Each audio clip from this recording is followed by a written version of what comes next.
Hey, how's it going, everybody? Welcome back to a quick video for you guys discussing the Galaxy A53 and it getting a software update today.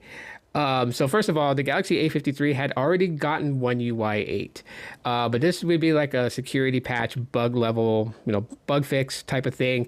And so yeah, I just wanted to make a quick video just to report to you guys if I notice anything different, any types of changes and stuff like that. And after basically getting it updated, I wanted to see if there's any changes to the quick settings here, and I didn't see anything different about it. So as far as like user interface changes, didn't see any. Went into settings to see if there was like any changes to the settings menu, and yeah, there's no changes to that. So yeah, pretty much everything just seems to be the same. This is probably more just like software fixes and stuff like that. Now, when it comes to battery life, you guys are just going to have to wait a couple of days, and I will upload like a short video in my, just check the shorts content section and you'll find the video, because I need a couple of days to just really test the phone out and see how battery life is. I can't tell you guys it just from, 3 hours of it being on the latest software update. It's like, that's pretty stupid. So yeah, if you want to know about battery, just hold that question and come back to the channel, which is probably why it's a good reason that if you're not subscribed to the channel, I think you should do that.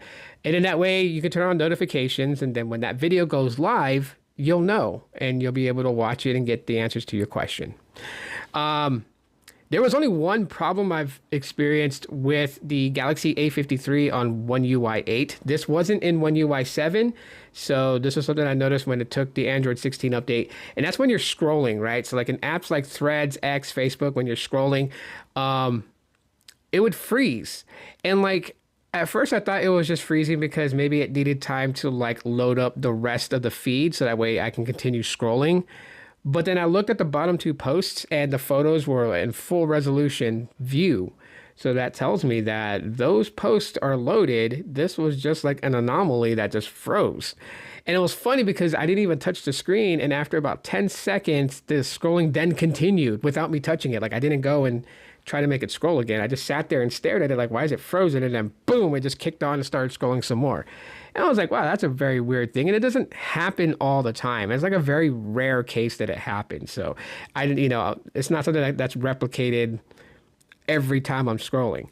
But I wanted to see if that was fixed with this particular update, and it was not. And that's okay, because it's not something that would deter me from using this phone. I think the one thing that will deter me from using any particular phone would actually be its battery life.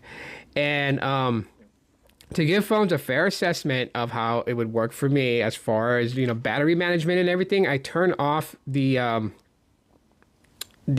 percentage, because when you stare at a battery and you can see it,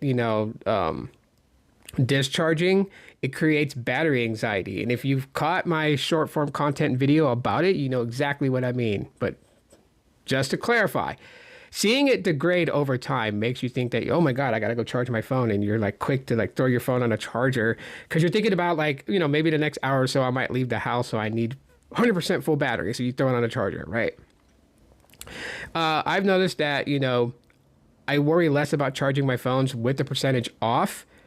And like, I only feel like I need to charge it when I can actually physically see the battery icon showing me that it has less than half. So like almost a sliver left in the battery icon. That's like, oh, okay, now I need to charge the phone. So yeah, I don't suffer from battery anxiety when it comes to these devices or anything like that. So that way, no, I can give a fair assessment of how long batteries would last. Because with battery anxiety, sometimes you end up like throwing your phone on a charger when it's like at 60%, and you're thinking it's going to die. And you forget 60% battery is still a good amount of battery in a phone. So, yeah. Anyways, yeah, so I'll give an update on that battery in a future video here in the next couple of days. But yeah, I'm going to be using the Galaxy A53 a little bit more.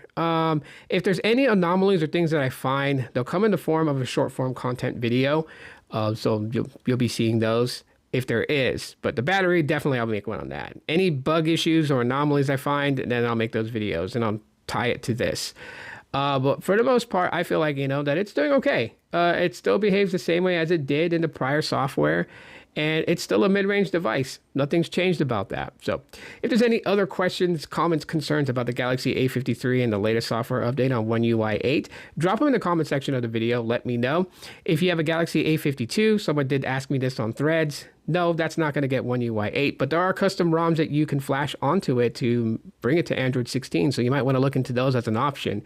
And yeah, photography will also be done in a short form content type video to showcase the cameras. I don't think the cameras really changed all too much when it comes to software updates.